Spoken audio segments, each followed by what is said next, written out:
التلاجة كانت هتبوظ. طب وبعدين الحوض صغير قوي. ايوه، هرميه في البانيو، هو الوحيد اللي هيكفي التلج ده كله. ايوه كده، ده البانيو كفاه. ايه ده يا ماما؟ ايه نهار ابيض! الحقيني يا ماما، انت عملتي ايه؟ ايه التلج ده؟ انا هموت من التلج. الدنيا باردة قوي قوي. يا الحقيني، ده تلج جامد قوي قوي. ايه دي، انت بتتكلمي منين؟ الحقيني يا ماما، انا هموت من التلج. انا سقعت خالص، انا بترعش.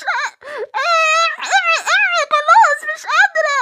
التلج ساقع خالص، مش قادرة، الحقيني. إليوي، انت فين يا بت؟ ايه ده انا سامعاكي. تلج عليكي يا رؤية. بت يا رؤية، انت فين؟ انا يا بابا تحت التلج. ده انا نشفت خالص، ده انت كأنك حطاني في الفريزر. ايه ده؟ انت